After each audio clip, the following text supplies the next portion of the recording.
Hey everybody, my name is Charlie, and welcome to Crusader Kings 3. This is I'm just going to prefix this by saying this is definitely not an expert playthrough. This is more of a blind playthrough, honestly. I have enough experience in the game to learn the basics of mechanics and to work my way around on this and to know the interface. There's a pretty great tutorial in this new edition for Crusader Kings 3, the Crusader Kings franchise, and they've put a lot of the requests and features that people wanted, aside from maybe key bindings and a couple of other things, into Crusader Kings 3, as well as most of the content from all of the DLC in Crusader Kings 2. So what is Crusader Kings? What is this game? Well, it's a grand strategy game by Paradox, and another special thank you to Paradox for sending me a copy of the game to try out for you guys a little bit ahead of time, ahead of release, just so I could learn it so I could present it a little bit more competently. This is a stream playthrough. We're playing through the game on Twitch, and I am going to be diverting you to the Twitch stream footage after this little introduction, but I wasn't recording in the beginning of the stream because I was just a lot of chatting, a lot of talking, and I didn't want to clutter that with the beginning of this video. So here it is, my playthrough of this. It's a pretty traditional start. We're going to start with Ireland, and the whole goal initially is to take over the entire island, and then maybe a little bit more territorial influence from there. But the main goal of Crusader Kings 3 is to have your dynasty, your family, your name last as long as possible, and to get as much wealth and fame out of that as we can. And that's really it. It's a very simple goal. It's very traditional, not big, ambitious, challenge run type things. Again, I'm very new to this, so I am open to tips in the live chat. I am open to tips in the YouTube comments, but I invite you to accept the perspective and the trials and tribulations, as well as the mistakes of a brand new player to a very complicated game that takes many hours to get good at. So anyway, thank you very much for watching this. I appreciate it. I'm going to turn you over to the live stream footage now, and I hope you enjoy. I'm a noob to Crusader Kings. I've got just the 30 hours I've spent with this game, the tutorial, and everything before today. The embargo that prevents us from streaming has lifted at 10 o'clock today, so now I can show it to you. You can start in 867 or 1066. I just realized I wasn't recording throughout that entire thing, so just as a recap for anyone who's new to Crusader Kings, this is a dynasty game. This is a dynasty building game, basically. The goal is to keep your family, your dynasty in power, and, expand if you want to, only 30 hours. Yeah. Well, only 30 hours in Crusader Kings is a big deal. You could start as any one of these recommended starts if you want to. You can start at the year 867 or 1066. The sort of standard rags to riches start from the tutorial is Petty King Murchad. He's the Duke of Munster, basically. If you're wondering, how many things can you start as? How many nations, how many people can you start as? Well, you can also play as any ruler. So I'm gonna click that button in the left corner. And this is the map, okay? This is your map. This is how many people you can start playing with, right? It's pretty massive. These are just the big kingdoms, okay? These aren't even all of them, because within all of these kingdoms, you also have smaller areas that you can play as. So, for example, maybe you want to play as King Charles II, King of France. Maybe, but maybe you don't want to be king. Maybe you like France, but you want to be king. You can zoom in a little bit into the map, and maybe you only want to play as a duke in France. So you can pick one of these, pick a duchy in France. Maybe you want to be Bernat II. I don't know. It's probably Bernay. But maybe you want to be that, right? Maybe you're just like, Duke is too powerful for me. I don't really want to play as a duke. I want to go real low. I want to work my way up from the bottom, right? Well, that's okay. Just zoom in a little bit more, and you'll be able to do little tiny kingdoms if you want to. You can get in there. This duchy here is, I think, the only one. You can be a count. Here we go. So inside this duchy, you can be a count if you want to as well. So now you are a ruler of a particular county in a duchy, which is owned by a kingdom, which is part of an empire, probably. You could do that kind of thing if you want to. So you can get all up in there. You can go as deep into it as you want. That's awesome. Yeah, I think so too. Hey, Sawinski, how are you? Hopefully they improved the marry your daughter mechanic. If by improved you mean you can totally do it, then yep, you still can. So you can do all those things, right? And if I'm starting in... I'm thinking of starting in 867, but if I start in 1066, more of the stuff will be available to me if I want to. A couple of things. You can also just choose a random character if you want to. So you can just be like, I want to start as somebody over here. When you start as a character, or when you get an idea of what character you want to be, for example, it'll show you what house they're from and whether they're the leader of that house, the head of the house. It shows you character traits, which are pretty important. It shows you the age, which is also very important. This guy would be pretty hard to play with, I think. Although his heir is... He's 67 years old and he's unmarried. So it's kind of like, I don't know about that. Yeah, so like I don't know which one we want to start as. I'm open to... I mean, I don't know about easy, per se. I realize that Petty King is, you know... the easy mode, if you will. He has a son and a daughter already. He's unmarried, right? I realize that that's, you know, this is where noobs start, but I'm a noob. I don't know, like, I'm thinking I might just go for, like, the default, the standard, because I know it a little bit well, right? And I kind of want to get progress and feel like I'm comfortable, and this is the one I'm comfortable with because this is the one I started with before. Played Duke Robert from Game of Thrones. Huh. Good, because I expected this to be a huge cash grab. They took all of the DLC from CK2, brought all that functionality, and brought it into CK3, and then made it easier to use, made it easier to learn. I mean, as a person who really struggled with CK2, I like it a lot. So I'm just gonna choose him for now, and if we want to switch later, we can. So the goal here. I think my first goal here is just going to be to become King of Ireland, right? That's going to be like the default right now, is become King of Ireland. Which I know is for those who are like, oh man, I've been playing CK2 forever. It's probably like the most boring start ever, but it's still pretty new to me. Not all of them. There's some DLC that's not in CK3, but all the good DLC. I mean, there's all stuff that's integrated, right? So here's a couple of new things I'm aware of that are new things, right? We've got this issues bar at the top. All those notifications that would constantly pester you have been all consolidated into this issues bar.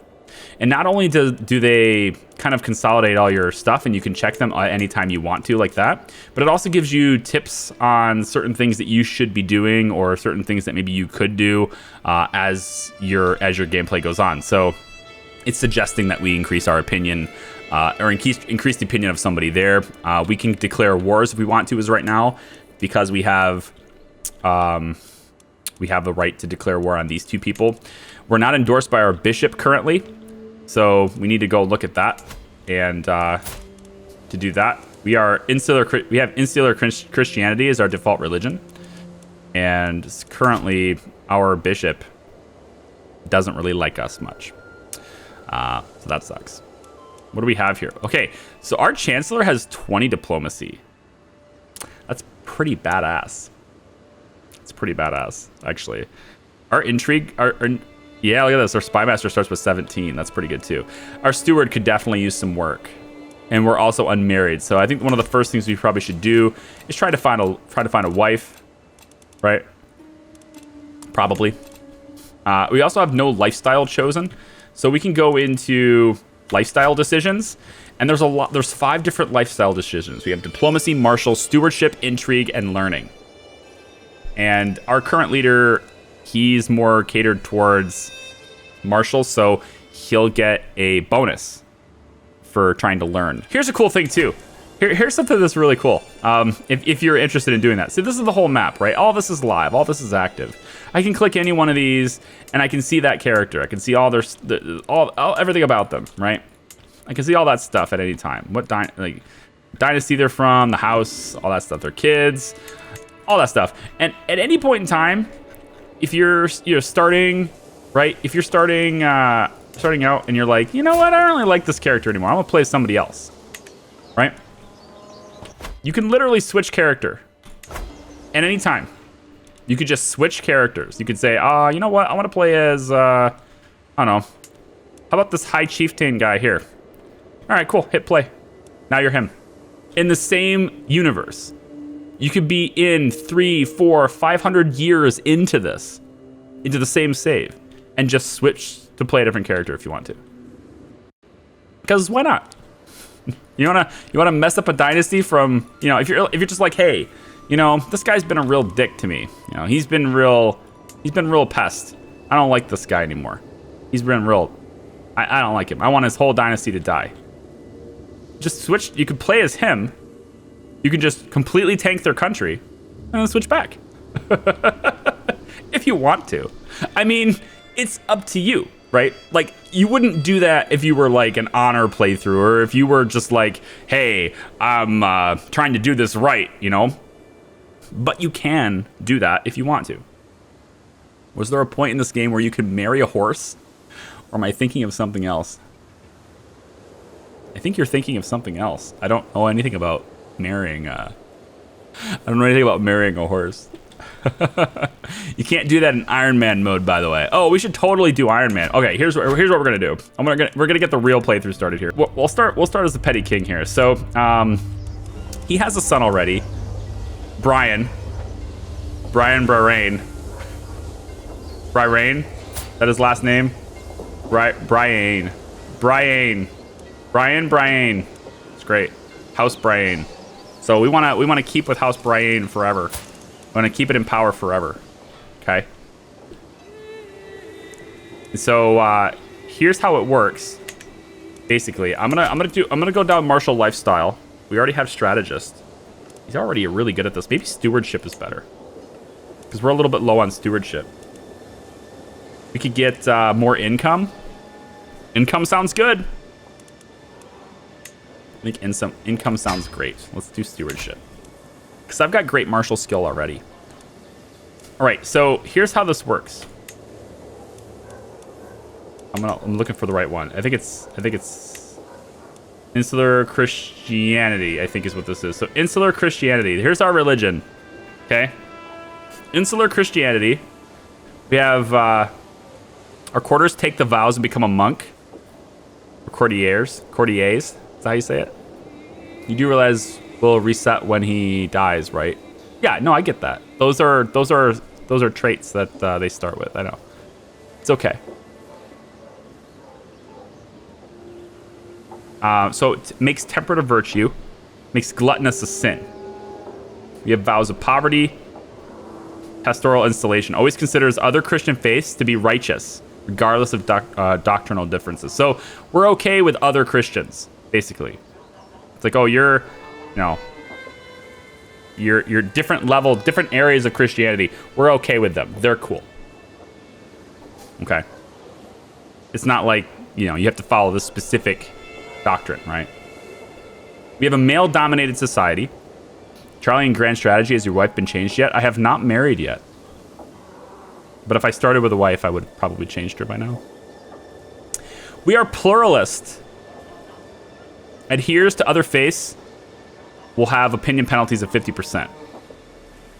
Theocratic, we have temple holdings are lessened out, and we have other Christian faiths. Ecumenism considered astray instead of hostile. So again, if there's some sort of religious difference between us, we don't consider them hostile. They're just like lesser people. We're not against them, we're just not with them. Something like that. We can legitimize bastards if we'd like to. We're polygamists. We can have up to 4 spouses, and if we have too few spouses, we'll actually have a piety penalty. So if we aren't unmarried, like we are now, we're actually getting a penalty to our piety. We have other things that are adding to it, but we get a penalty to our piety for not having any wives. Same-sex relations just shunned. Deviancy is criminal. Male adultery is shunned. Female adultery is a crime. That's a little different than being shunned. Shunned is like everyone, you know, we don't really like that you did that. It's kind of taboo. But female adultery is like lock her up. Okay. And again, you can change this if you'd like to in the game rules before you start the game. That's the cool thing about CK2. Just build your world how you want it. I was going to look at how succession laws work, right? I was looking at first succession laws. Yeah, realm succession will be inherited according to your male preference in Confederate partition law. Okay. Now, the Confederate partition law, direct vassal opinions, all these things. Under Confederate partition, your titles will be divided equally between your children. New titles may be created for younger heirs.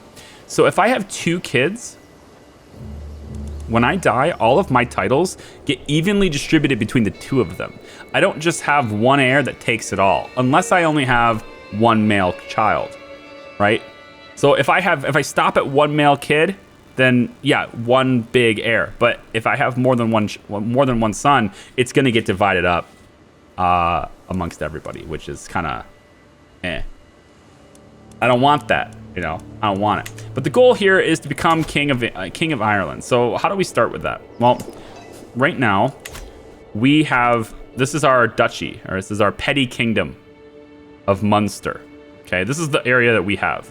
But we also have a claim on Desmond, and it's going to let us declare war on him if we'd like to, because we have a de jure claim on him. What does de jure mean? It's sort of like a right, like a by law right.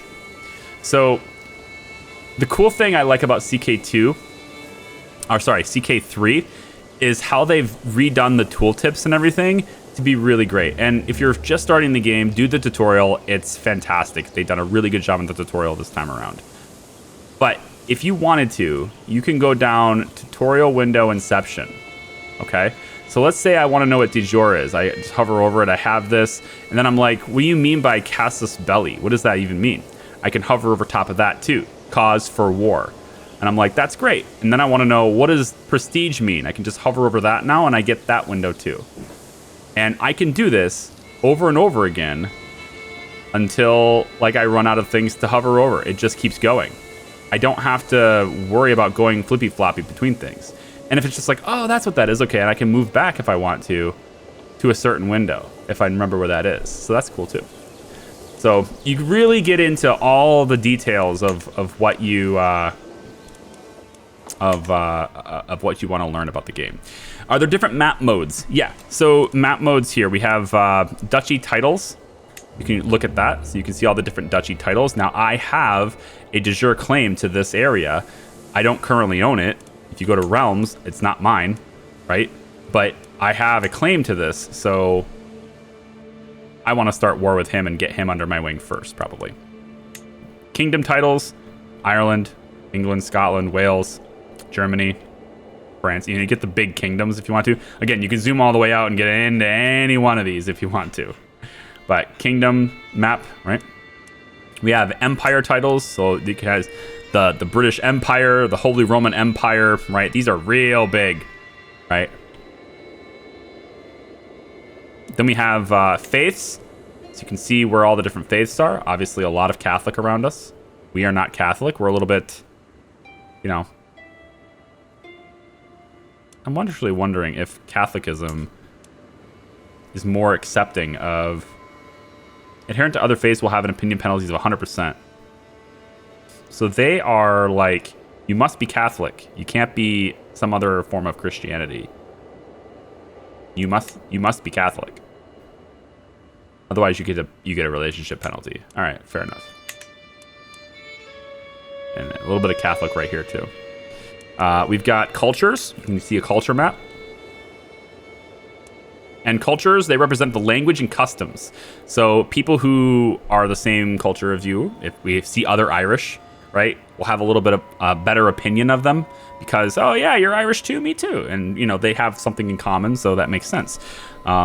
characters of different cultures will have lower opinions of each other, generally. For other things, there's other ways to get your opinion up, but it's something that's just not helping you, right, by being someone else. Though Irish hate each other. Hey, not when I'm done with them, okay? We will have order.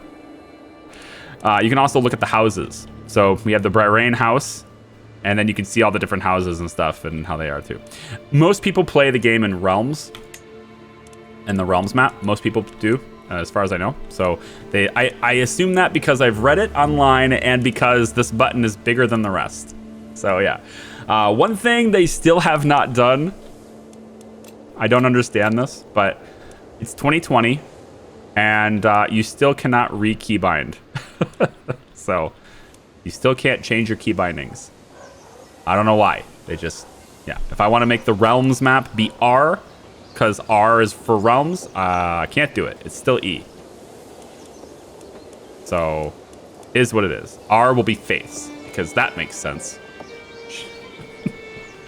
Anyway, so I want to go to war with Desmond here, but before I do that, I gotta get my own house in order, and that means finding a spouse. I've already got an 18-year-old son, so, and he likes me a lot. But this is me. I am temperate as to my stewardship. I'm also wrathful, so I'm quick to anger. I'm impatient. I want things to happen now. Actually, this is working. This is pretty close to me, actually. We have skilled tactician. Helps me and helps my martial skill. And I'm a flexible leader. Enemy defensive advantage minus 50%. That's pretty cool. So I am adaptable. I can change, conditions aren't quite how I expected them. I'm adaptable, all right? Flexible. Now I have a claim to these two lands. Therefore, I can claim war. You cannot just go to war for R for religion, Charlie. Yeah, but it's labeled as faiths, okay? If you want to be religion, then call it religion, right? I'm just saying. I get R for religion, but it's called faiths, okay?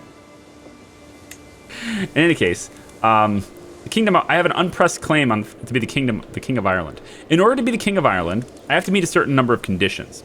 I have to own 7 de jure counties. Currently, I have 2. I have to pay 500 gold. And I have to have 2 duchy titles, which means I need to be the duchy of one of these other areas, either Meath, Ulster, or Leinster. I personally think Leinster is probably the easier one to go for. So if I'm the duchy of this and the duchy of this, that's all I need. I don't need these other ones as long as I'm a duchy of, as long as I am the duke of 2 separate duchies. Plus I have $500, and I have to have 7 de jure counties, which means I also need to have control over some other counties as well, because this one is not enough. It's like 1, 2, hang on. It's gonna be 1, 2, 3, 4, 5. So this is 5 counties. Okay, so I will need to get more than that. So probably get over here, or maybe a couple of these. Let's find a wife. Now we have a polygamist way of life, right? So I can have multiple wives, but your primary wife, that's the one you're gonna share stats with. So your wife matters in terms of her stats, and it gives you a boost to your stats. Secondary wives, your stats don't matter. Pick some women that have great traits that'll get passed down for kids if you want more kids. But with the way our succession laws work, more kids might be a bad thing in the future, because we might have this big united front. We're ready to be king, and then we die, and all of our land gets split up amongst our kids, and now we're right back to square one, right? So it's not necessarily advantageous until we change succession laws. If we can change the laws, then great. But in order to do that, you have to have a lot of influence. So probably not. Here's our realm map. We currently have Crown Authority 1. And direct vassal opinion is 10%, or is plus 10. If we go to Crown Authority 2, this allows us to change between partition succession laws to an extent. And we can pass this right now if we want to. It'll cost us 127 prestige. Right? Prestige represents character's fame and social standing. So it costs us things. It's sort of like political clout. A politician can use their political position to inflict something because they have some sort of political currency, if you will. But you can only do that so many times before people start maybe not going along with that, not being okay with that. So your prestige is something that you can spend just like any other currency. Piety, same thing. Your renown is different than your renown is different than your prestige. Prestige is just you. It's your prestigious, your power in that way. But your renown is for your dynasty. Okay, so this is something that goes up over time amongst generations, and it's very important to build that up because if you trash your renown, then later generations will have a much harder time, right? And then of course you have your monthly income and stuff. Does it matter what country your wife is from? Not so much. We can earn. Let's try that. So spouse. So I'm looking for a spouse. Let's stay on topic. Some of these things, right? We can see the spouse's different traits. She's honest, gluttonous. Okay, so honest and gluttonous. Okay, the gluttonous is sinful to Catholics. It's also sinful to insular Christianity as well. So we might have a more difficult time with that. She is Catholic and she's gluttonous, so she's going to have an opinion that goes down. Other people might not have a good opinion of us if we marry her. Honest, forgiving, right? If we have somebody who is, for example, impatient, and we try to marry someone who is patient, we'll have a worse opinion of each other, right? As far as where they're from, it doesn't matter as much, but you can potentially get alliances with other nations by going through marriage. In fact, I think anyway, again, limited experience in the game and knowledge of the time periods and stuff, but I'm pretty sure that the main way alliances are formed in this game is probably through marriage. My gosh, my son is going nuts upstairs. Okay, so we have potential alliances here as well. Sometimes our wives might have claims on titles to other places too. But they don't necessarily like us very much. And then there are other elements of getting married, like whether or not they are fertile. We're going to want that because we're going to want to have kids. I have one single heir right now, so it's not necessary that I have another child. So maybe I want someone who's infertile, so my heir gets all of it. I could do that. But sometimes women will have certain traits. Men have these too, it's not just women. I don't personally have them on my characters, but sometimes if you're looking for a spouse, they'll have these other characters that are inherited traits. So you might, this one's homely. This one is barren, she's sterile, right? She's not gonna have kids. I'm not entirely sure how that's gonna get passed down, but okay. I guess if she's sterile, but fertility being negative 50% is bad, which means, it'll be harder to have children with her. Sometimes they have hail, increases prowess, very nice. Scaly, right? So there's congenital traits that can get passed down to children. Frail. So you kind of want to avoid the bad ones and get the good ones if you want to. So if I wanted to go to, for example, where is it? Not alliances, traits, inheritable. And let's go to all. So in the list, all the women who have inheritable traits. We have intelligent ones. Ooh, I like that. Intelligent is good. She's Anglo-Saxon. Great martial skill, good intrigue skill, good learning skill, pretty bad in diplomacy. Stewardship is okay. We have Mencia Lopez. She's quick. Possible alliance as well. Interesting. Patient, compassionate, and calm. What's my son like? Maybe that's a good one for him. He's generous, impatient. We have some beautiful ones here. I think my son deserves. She deserves this Anglo-Saxon master of all things. Or was it her? No, it was her. Oh, maybe this is okay. She's okay. She's not as good as this one though. This one's really good. You know what? You're going to earn this prestige back, okay? You're just going to earn it back because I want really intelligent grandbabies, okay? So, do it. I don't know if that's a good thing or not, but I'm doing it. Right. Wife for myself. I think he just chose a 44-year-old wife for his 18-year-old son. Good. Good. Did I? She 18? Oh, all right. I could I'll let the game go a little bit. That's okay. That's fine. They'll have great babies, and you know, her ambitions will die away before he does. It's fine. Can't bear kids safely that old? She will. She better. For my own wife, I think I'm going to go with the martial skill, and I might just take Irene here. I don't know. Although, if I offset my weaknesses, like stewardship would be a good one, right? Uraka. She's also pretty. Ooh. She's temperate, cynical, shy. Okay, she's going to have, she's temperate, same thing with me. Very nice, very nice. You know, offsets my stewardship skill. I don't know. Maybe that's the way to go. Or we take Ida. She's got great stewardship and good martial and diplomacy and all the good things. Generous, content, temperate, genius. Ida, you're with me. She's 39 years old. Is the exact same age as me. It's like it's meant to be. It's meant to be. Okay. Okay. So we'll let time run. This is not a turn-based game, right? It goes based on time. You have 5 different speed levels.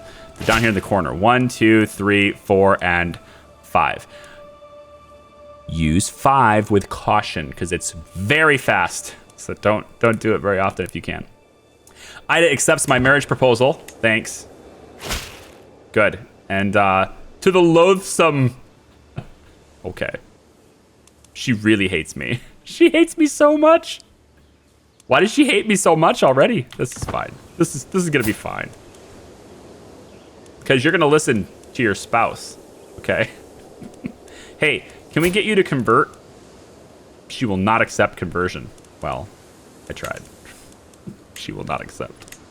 All right, so now we want to get Desmond under our control here. I think. First, let's go and look at my council. So I've got an okay. I have really okay people. I don't have really great people at all. Now I could try to just. I don't know, like for people who have more experience in this. I'm pretty sure I want my spy master to like me. Pretty sure that's a good thing. So maybe we should get a different one. And I think probably this one's the way to go. He is a member of my dynasty. So that's pretty good. The problem, though, is that this guy's a powerful vassal. And he has the most soldiers and the highest income. So, like, a powerful guy, maybe I just want him to like me better. Or I just replace him. If I replace him, he'll like me even less. Where does he hail from? Where are you from? Oh, you're an Ormond. You really don't like me. You're part of my de jure kingdom here. Well, soon to be kingdom. But he really doesn't like me much. I mean, I could suck up to him for a little bit, you know, maybe try to sway him. But honestly, I feel like just replacing him would be better.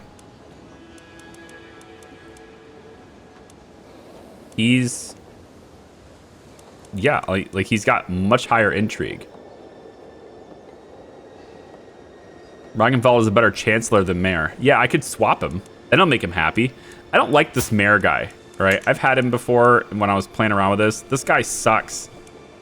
Because he's like, I'm powerful. But he's bad at everything.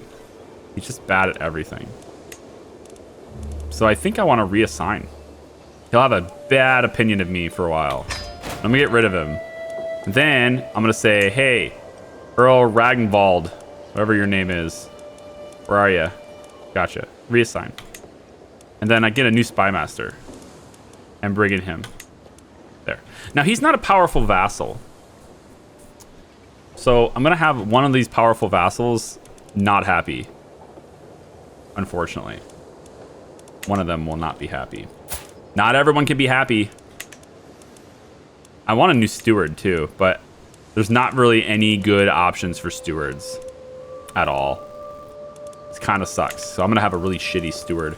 So what I might want to do is maybe get my wife to manage the domain a little bit and up our steward just a little bit. Maybe. I don't know. Charlie Dingy. Yep. The dingy emotes. Right. Yep. Gotcha. Knocked 2308. Thank you for the Prime sub. Appreciate the 2 months of support. How are you? Thank you so much. Finally got you live. You do great work, man. You deserve more attention than this channel gets. Love your videos. Ars? Thank you, man. Thank you very much. Appreciate you. I try my best.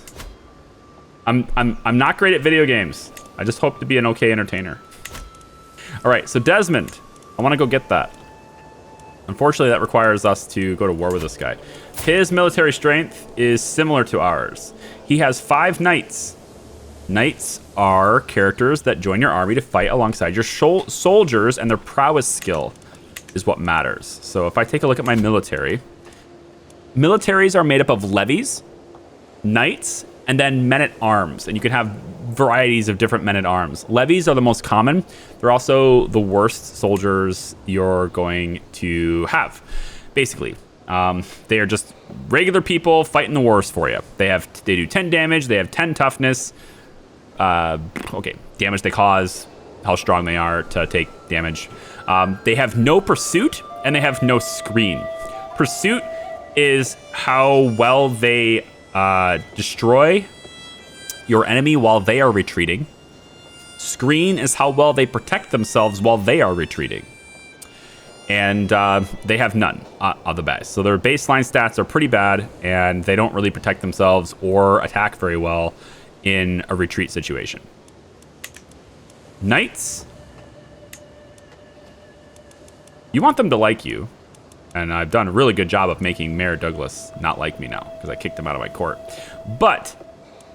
Or kicked him out of my council. But their prowess skill is what matters most. For each point of prowess, they get 100 damage and 10 toughness. They basically, you want all your knights to have as high prowess as possible, pretty much. That includes yourself as well. So like you're gonna have a prowess skill as well. In this case, 9 is pretty average. It's also how well they do against other like dueling as well. Then you have created men-at-arms regiments. And we can have light footmen, bowmen, horsemen, pikemen, etc. And as you go and you research more, you'll get more units that you can unlock doing this as well. Each one there's some pros and cons. Sometimes there's ones are stronger against others. For example, pikemen will counter any type of cavalry. And they're generally almost always better than your levies, but they cost you gold. If you're feudal, they cost you gold. There's other types of governance like clans and tribal. For tribal, for example, this will cost you prestige, I think, not gold. But it's also much harder to get gold as a tribal, I think. Well, maybe not. You just do raids against other people all the time and you can get a bunch of gold. You just don't really get like a whole lot in taxes that way, basically. Kaz, stay safe, man. Take it easy. A couple things to remember is oftentimes better to have a weaker counselor if it makes vassals less cranky. Well, don't worry about that. If they get too cranky, we'll just take them out.